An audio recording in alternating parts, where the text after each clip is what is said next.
Welcome back to કવિના સ્વર્ણ. કેવી લાગી તમને ત્રણેય ચાદરો કહેજો.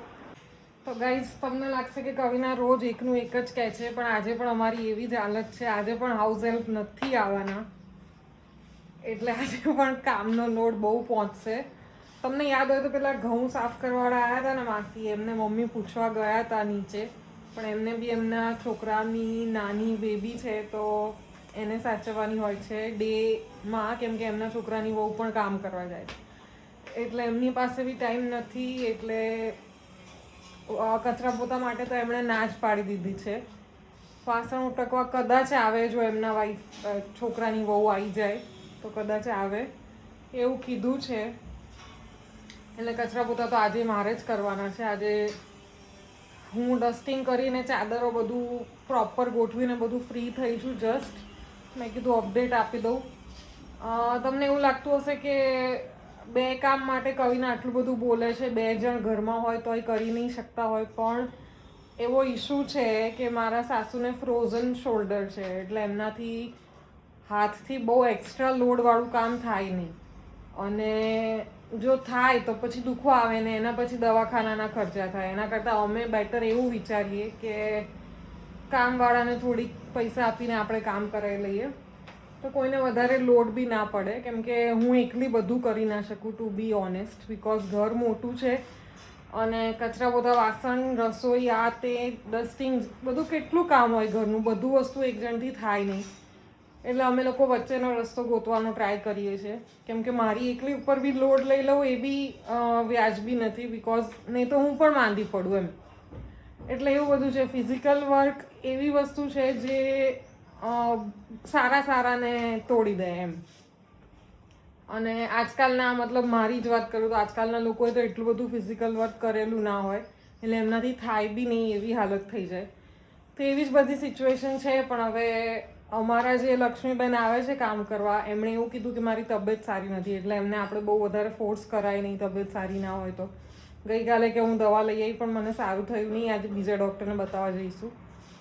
એટલે પછી હું બહુ વધારે બોલી નહીં કે ચાલો ઠીક છે કરીશું. હવે જોઈએ, આજે ચોથ બી છે અને ચોથના મમ્મી દર વખતે લાડવા બનાવે છે ગણપતિ દાદાને ધરાવવા માટે, એટલે આજે એ પણ બનાવવાનું છે. તો તમને ખબર હશે કે લાડવા બનાવો એટલે એમાં ટાઈમ પણ જાય અને વાસણ પણ વધારે થાય, રાઈટ? એટલે આ બધી વસ્તુ છે, પણ કરીશું, કરવું તો પડશે જ, એમાં કોઈ છૂટકો નથી.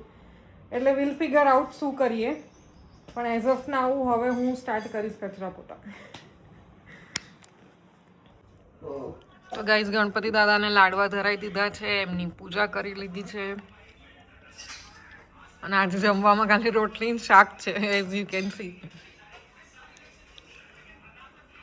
તો ગાઈઝ, જમી કરીને બેઠા છીએ, ફ્રી થઈને તો નહીં, હજી વાસણ ઉટકવાના બાકી છે, કેમ કે આંટીએ કીધું હતું કદાચ 2-2:30 વાગ્યા સુધીમાં આવે તો એમની વેઇટ કરવાની છે, અને નહીં આવે તો પછી થોડી વાર સૂઈને ઉઠીને પછી વાસણ હું ને મમ્મી બે થઈને ઉટકી નાખીશું, કેમ કે વાસણ પણ વધારે છે અને થાક પણ એટલો લાગ્યો છે, એટલે અત્યારે તો કંઈ થાય એમ જ નથી. પ્લસ આજે લાડવા બનાવ્યા હતા તો મને ભૂખ બહુ જ લાગી હતી, તો એક લાડવો એક્સ્ટ્રા, મતલબ એક્સ્ટ્રા એટલે એક આખો લાડવો ખાઈ લીધો છે, જે ક્યારેય ખાતા ના હોઈએ આપણે. આજે તો ઊંઘ પણ એટલી આવે છે લાડવો ખાધો એટલે. તો કંઈ નહીં, ચાલો હું તમને ઊંઘીને ઉઠીને મળું. 2 hours later.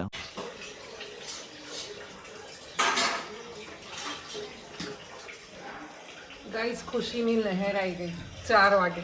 1 hour later. તો ઇટ્સ હોમવર્ક ટાઈમ. વંશરાજ લખે છે OF ઓફ.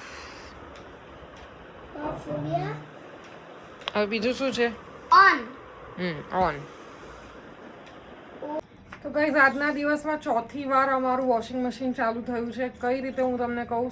તો સવારમાં મેં મારું એક કમ્ફર્ટર ઓઢવાનું જે હોય એ નાખી દીધું ધોવામાં, અને પછી કપડાં રેગ્યુલર ધોવાય એ, અને થર્ડ ટાઈમ મેં નાખ્યા બધા પગ લૂસણિયા જે રેગ્યુલર યુઝમાં હતા ને હવે એવું થતું કે એકવાર વોશ કરી લઉં, જે વોશેબલ હતા એ બધા. એને આ 4th ટાઈમ, કેમ કે પગ લૂસણિયા ધોયા, અંદર બહુ જ બધી માટી થઈ ગઈ છે ટબમાં, તો મેં ટબ ક્લીન ચાલુ કર્યું છે.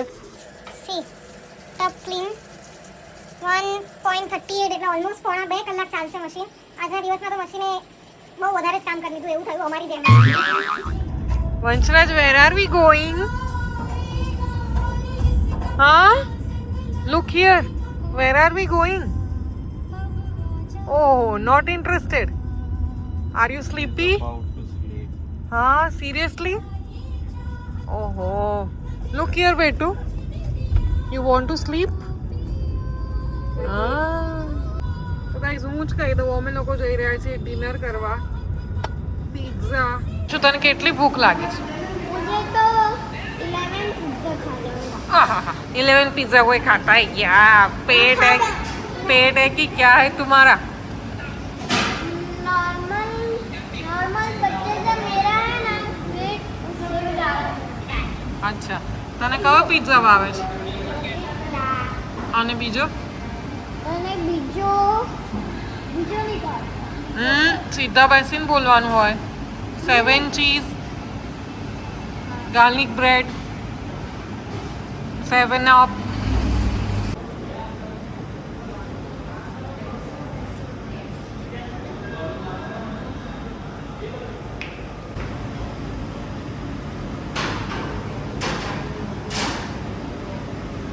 पिज्जा खा के हम लोग आ गए हैं और क्या किया?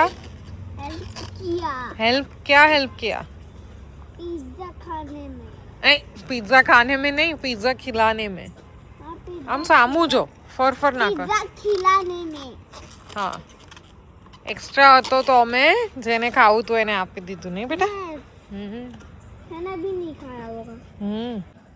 ગાઈઝ ડિનર થઈ ગયું છે, હવે વોક કરીએ છીએ. આજે વોક અંદર જ સોસાયટીની, બહારની સાઈડ નહીં. તો ગાઈઝ અમે લઈ લીધા હતા બહુ જ વધારે પિઝા, અને પિઝા મારાથી ખવાયા નહીં. 2 મીડિયમ પિઝામાં પિઝા હટમાં ગયા હતા. અમને નથી ખબર કે ત્યાં મીડિયમ પિઝા પણ આટલા મોટા આવશે. તો મીડિયમ પણ બહુ મોટા આવી ગયા, અને એક વંશુ માટે માર્ગરીટા કર્યો હતો, પ્લસ 2 ગાર્લિક બ્રેડ કરી હતી, સ્ટિક્સ, અને કોલ્ડ ડ્રિંક. આટલું વસ્તુ કર્યું હતું પણ બહુ જ વધારે થઈ ગયું, કેમ કે અમારા કોઈનાથી ખવાયું જ નહીં બિલકુલ. તો 2 પિઝા મોટા વધી ગયા. એક જ પિઝામાં મેં, વંશુએ અને યશપાલે બધાએ ખાઈ લીધું, કેમ કે ગાર્લિક બ્રેડ બી હતી, એટલે બહુ પછી ના ખવાયું. તો 2 પિઝા વધી ગયા, અને 2 પિઝા અમે લોકોએ પેક કરાવી લીધા. અને પછી આવ્યા રસ્તામાં 2 એવા ફિમેલ અમને દેખાયા જે એવી રીતે જતા હતા રસ્તામાંથી. અને ગાઈઝ ટ્રસ્ટ મી, મેં જ્યારે પૂછ્યું પિઝા ખાઓગે તો એમણે હા પાડી. 2 છોકરીઓ જ હતી, ટીનેજર ગર્લ્સ હશે. તો એમણે પૂછ્યું હા, એમણે કીધું હા, તો આપ્યા. ને એણે જે મને થેન્ક યુ કીધું, મને એટલું સારું લાગ્યું. આઈ થોટ ચલો હું કોકના તો ફેસ પર સ્માઇલ લાવી શકી આજના દિવસમાં.